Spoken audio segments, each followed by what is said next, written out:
Hello everyone, नमस्ते। Last video में हामीले फाउंडेशन इंजीनियरिंग को डिफरेंट अर्थ प्रेशर र रिटेनिंग स्ट्रक्चर्स को बारे में हामीले डिस्कस गरेका थियौं। आज को भिडियो में हामीले अर्को टपिक जुन बियरिंग कैपेसिटी एंड सेटलमेंट्स छ त्यसको बारे में हामी डिस्कस गर्ने छौं। र आज हामीले डिस्कस गर्ने टपिक्सहरु बियरिंग कैपेसिटी एंड सेटलमेंट्स अंतर्गत हाम्रो types of bearing capacity, factors affecting bearing capacity, modes of foundation failure, Terzaghi general bearing capacity theory, ultimate bearing capacity of cohesionless and cohesive soils, settlements, causes of settlements, effects of settlements को बारे में आज हामी discuss गर्ने छौं। र हामी अब सिरियली टपिक वाइज हामी अब डिस्कस गर्छौं। फर्स्ट टपिक हामीले टाइप्स अफ बियरिंग कैपेसिटी में हाम्रो के छन् भनेपछि फर्स्ट में छ बियरिंग कैपेसिटी। बियरिंग कैपेसिटी भनेको के हो? तपाईको सपोर्टिङ पावर अफ सोइल, जुन सोइल को पावर छ तपाईको हैन, सपोर्टिङ पावर छ, त्यसलाई नै हामी के भन्छौं? Bearing capacity. अब त्यसमा अर्को के छ भनेपछि gross pressure intensity. Gross pressure intensity हामी केले डिनोट गर्छौं? क्यू ले। त्यो भनेको के हो? Total pressure at bed due to weight of the structure. त्यसपछि हाम्रो छ net pressure intensity. Net pressure intensity हामी क्यू एन ले डिनोट गर्छौं। क्यू एन भनेको के हो? Q an is equal to Q minus gamma D. Q minus gamma D भनेको के हो? क्यू भनेको हाम्रो it is the difference between gross pressure intensity and overburden pressure. हामीले यसरी डिस्क्राइब गर्न सक्छौं नेट प्रेशर इंटेंसिटीलाई। त्यो भनेको के हो? Q n minus q an is equal to Q minus gamma D. Q भनेको हाम्रो ग्रस प्रेशर इंटेंसिटी भयो, जबकि गामा डी भनेको हाम्रो के भयो? ओभरबर्डन प्रेशर भयो। यसरी हामीले डिनोट गर्छौं। र ओभरबर्डन प्रेशर को हामीले कसरी डिनोट गर्छौं? गामा डी भनेर डिनोट गर्छौं। त्यसैगरी हाम्रो अल्टिमेट बियरिंग कैपेसिटी छ। अल्टिमेट बियरिंग कैपेसिटी हामीले क्यूएफ ले डिनोट गर्छौं जेनरली। त्यो भनेको के हो? Gross pressure intensity at base of the foundation when soil fails in shear. अब जब सोइल फाउंडेशन जब तपाईको सोइल जब शियरले गर्दा फेल हुन्छ तब जुन तपाईको ग्रस प्रेशर इंटेंसिटी या बेस हुन्छ त्यो भनेको के हो? अल्टिमेट बियरिंग कैपेसिटी हो। र त्यो हामी क्यूएफ ले डिनोट गर्छौं। त्यसैगरी छ ई मा net ultimate bearing capacity. Net ultimate bearing capacity हामी क्यूएनएफ ले डिनोट गर्छौं। र क्यूएनएफ भनेको के हो? It is the difference between तपाईको अल्टिमेट बियरिंग कैपेसिटी एंड तपाईको ओभरबर्डन प्रेशर। र त्यो भनेको के हो? QNF equal to QF minus gamma D. र यसमा डी भनेको हाम्रो के हो? डेप्थ अफ सोइल हो। हाम्रो फर्मुलाबाट हामीले डेफिनेसन डिराइभ गर्न सक्छौं। नेट अल्टिमेट बियरिंग कैपेसिटी भनेको के हो? It is the difference between तपाईको ultimate bearing capacity and overburden pressure. हामीले फर्मुलाबाट यसरी भन्न सक्छौं। त्यसैगरी हाम्रो सिक्स्थ मा छ तपाईको net safe bearing capacity. Net safe bearing capacity भनेको के हो? तपाईको यसलाई हामीले क्यूएनएस ले डिनोट गर्छौं। क्यूएनएस भनेको के हो? QNF by F. क्यूएनएफ भनेको के हो? हाम्रो नेट अल्टिमेट बियरिंग कैपेसिटी। र एफ भनेको के हो? Factor of safety. अब यसलाई डेफिनेसन में लेख्दा हामीले के लेख्न सक्छौं? Net safe bearing capacity may be defined as the net ultimate bearing capacity divided by factor of safety. यसरी हामीले डिनोट गर्न सक्छौं। त्यसैगरी हाम्रो सेभेन्थ मा छ safe bearing capacity. Safe bearing capacity हामीले कसरी डिनोट गर्छौं? सेफ बियरिंग कैपेसिटी हामीले क्यूएस ले डिनोट गर्छौं। र त्यो भनेको के हो? QNF by F plus gamma D. अब यसमा क्यूएनएफ भनेको के हो? क्यूएनएफ भनेको हाम्रो के भयो? तपाईको net ultimate bearing capacity divided by तपाईको फैक्टर अफ सेफ्टी र प्लस त्यसमा हाम्रो के एड हुने भयो? तपाईको ओभरबर्डन प्रेशर। र त्यो आउने भनेको टोटल हामीले यो एक्सप्रेसन बाट हामीले के आउँछ? क्यूएस। त्यो भनेको के हो? Safe bearing capacity. र यसलाई डेफिनेसनमा लेख्दा हामीले के लेख्छौं? Safe bearing capacity may be defined as maximum pressure soil can carry without failure।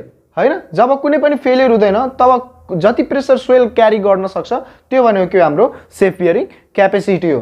त्यसैगरी हाम्रो 8th मा छ तपाईको allowable bearing capacity. Allowable bearing capacity भनेको के हो? हाम्रो loading intensity at which failure doesn't occur due to shear and or settlement. भनेपछि जब सोइलमा न शियरले गर्दा फेलियर हुन्छ न सेटलमेन्टले गर्दा फेलियर हुन्छ त्यो बेला हाम्रो लोडिङ इंटेंसिटी जति आउँछ त्यो भनेको के हो? अलायबल बियरिंग कैपेसिटी। अब टाइप्स अफ बियरिंग कैपेसिटी पछि हाम्रो अर्को टपिक छ फैक्टर्स अफेक्टिंग बियरिंग कैपेसिटी। अब बियरिंग कैपेसिटी हाम्रो जुन सोइल को बियरिंग कैपेसिटी हुन्छ हैन, फाउन्डेसनको र सोइलको बियरिङ क्यापेसिटी हुन्छ त्यसलाई कुन कुन फ्याक्टरले इफेक्ट गर्छ तपाईको फर्स्टमा छ टाइप्स अफ सोइल सोइल कुन प्रकारको छ हैन त्यो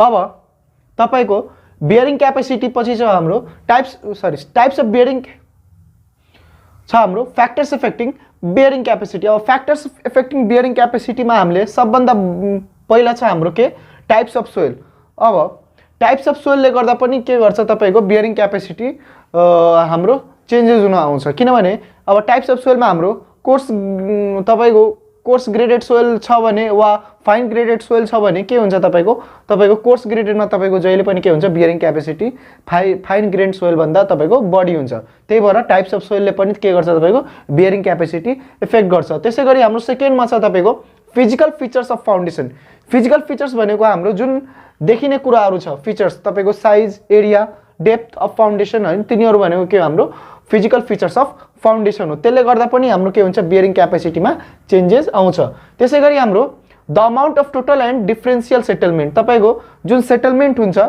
टाइम वाइज जुन सेटलमेन्ट तपाईको हुन्छ हैन लोडले गर्दा त्यसले गर्दा पनि हाम्रो के हुन्छ तपाईको बियरिङ क्यापेसिटीमा तपाईको चेन्जेस आउँछ इफेक्ट गर्छ त्यसले बियरिङ क्यापेसिटीलाई त्यसैगरी फिजिकल प्रोपर्टिज अफ सोइलको फिजिकल प्रोपर्टिजले गर्दा पनि तपाईको के हुन्छ तपाईको बियरिङ क्यापेसिटी इफेक्ट हुन आउँछ त्यसले पनि इफेक्ट गर्छ बियरिङ क्यापेसिटीलाई त्यसैगरी हाम्रो पोजिसन अफ वाटर लेभल तपाईको वाटर लेभलको अन्डरग्राउन्ड वाटर लेभल कन्डिसनले वा त्यसको पोजिसनले पनि हाम्रो के गर्छ बियरिङ क्यापेसिटीलाई इफेक्ट गर्छ त्यसैगरी हाम्रो fluctuation in the level of ground water table जब हाम्रो ग्राउन्ड वाटर टेबल तपाईको चेन्जेस हुन आउँछ त्यसले गर्दा पनि हाम्रो के हुन्छ बियरिङ क्यापेसिटीमा इफेक्ट हुन आउँछ त्यसले पनि इफेक्ट गर्छ हाम्रो बियरिङ क्यापेसिटीलाई त्यसैगरी हाम्रो स्ट्रक्चरल अरेन्जमेन्ट अफ सोइल जुन तपाईको सोइलको स्ट्रक्चर छ अन्डरग्राउन्ड सोइलको स्ट्रक्चर छ त्यसले पनि तपाईको बियरिङ क्यापेसिटी लाई असर पार्छ त्यसले पनि इफेक्ट गर्छ है ल यति हाम्रो 7 वटा छन्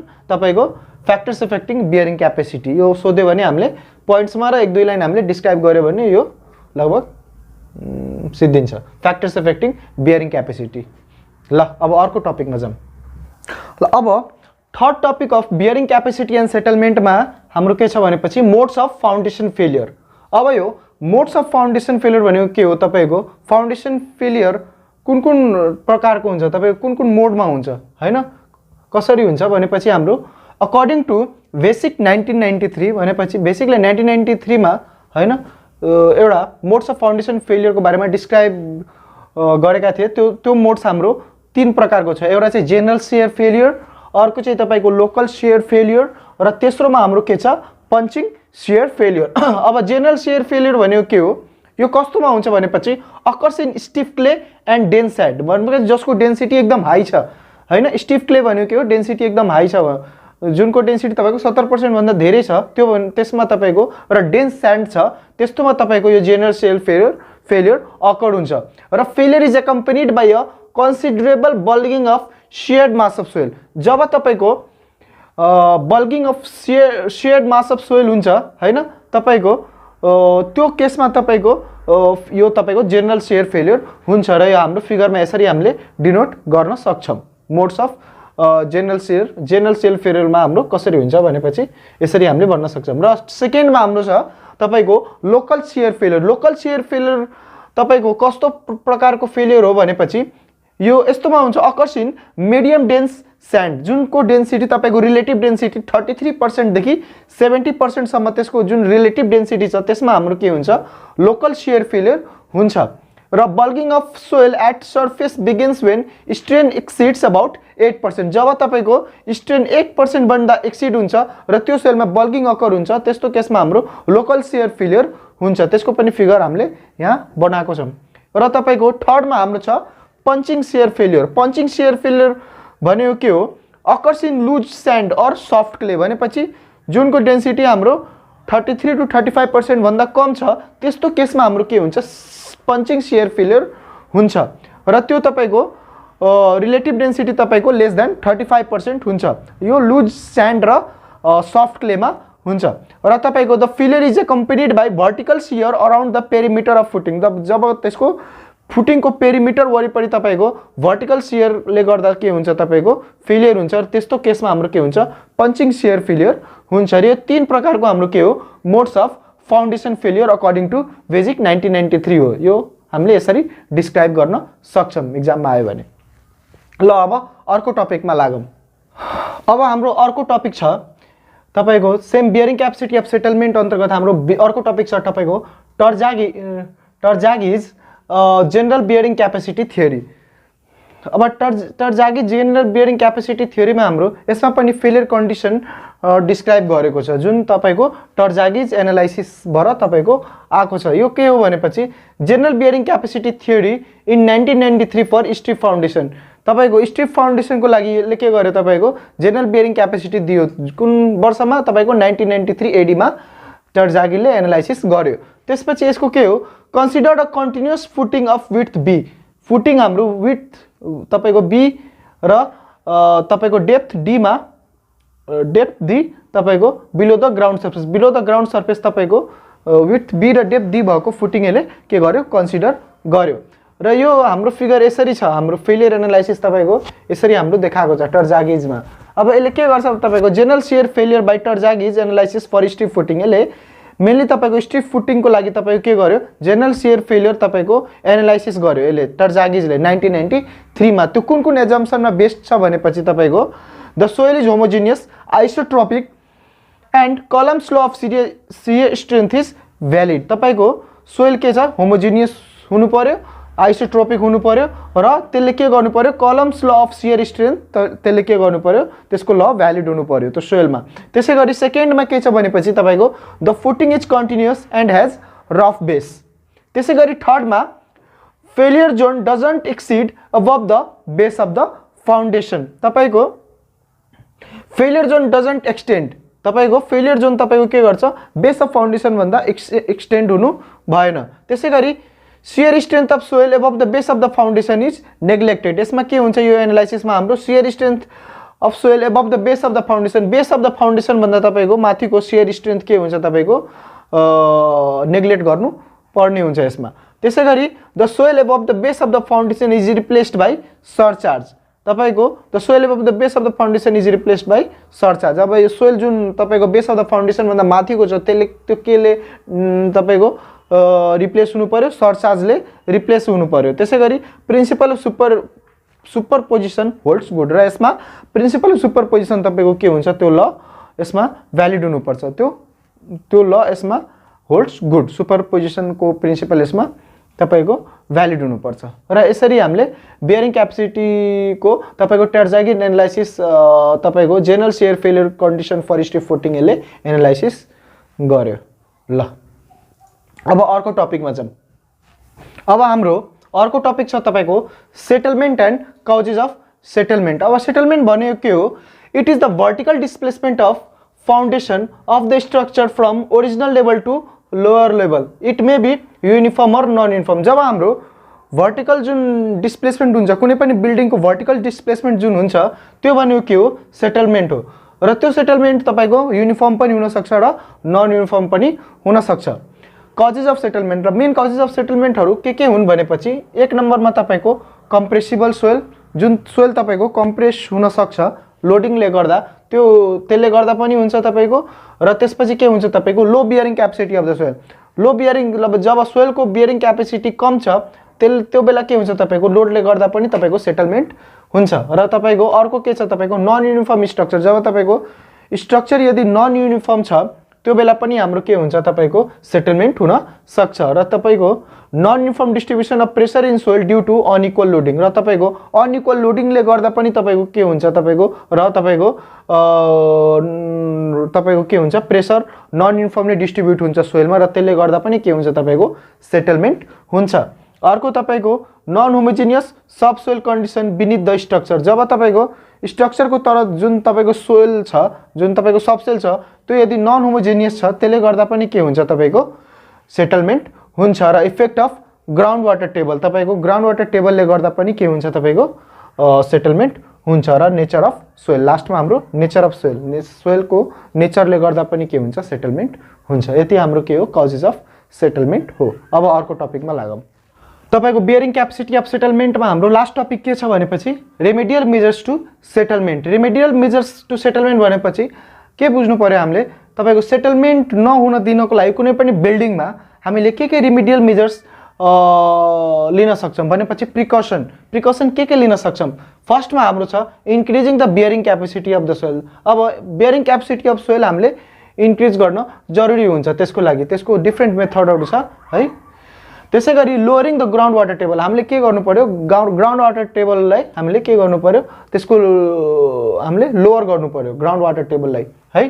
त्यसैगरी थर्डमा हाम्रो कन्स्ट्रक्सन अफ युनिफर्म स्ट्रक्चर, सकेसम्म हामीले स्ट्रक्चर के गर्नु पर्यो, युनिफर्म कन्स्ट्रक्सन गर्नु पर्यो, युनिफर्मली भएको स्ट्रक्चर हामीले डिजाइन गर्नु पर्यो हैन र कन्स्ट्रक्सन गर्नु पर्यो।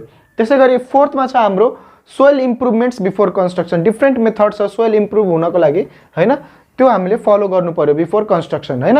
त्यसैगरी 5 मा छ परफेक्ट कम्प्याक्सन बिफोर कन्स्ट्रक्सन। सोइललाई हामीले प्रपर कम्प्याक्सन गर्नु पर्यो कन्स्ट्रक्सन गर्नुभन्दा पहिला। र त्यसैगरी लास्टमा छ प्रपर डिजाइन, र यो ओभरअल हाम्रो प्रपर डिजाइन हुनु पर्यो। बिल्डिङको कुनै पनि हामीले बिल्डिङ वा कुनै स्ट्रक्चर बनाइराछौं भनेपछि त्यसको प्रपर डिजाइन हुनु पर्यो। प्रपर हामीले तपाईको सोइल बियरिङ क्यापेसिटीहरु स्टडी गरिकन अनि मात्र हामीले प्रपर डिजाइन गर्नु पर्यो, अनि मात्र हामीले त्यो सेटलमेन्ट त्यहाँ रोक्न सक्छौं। र यति हाम्रो बियरिङ क्यापेसिटी एन्ड सेटलमेन्ट्समा आज हामीले डिस्कस गर्यौं। र अब अर्को टपिक भनेपछि हाम्रो छ तपाईको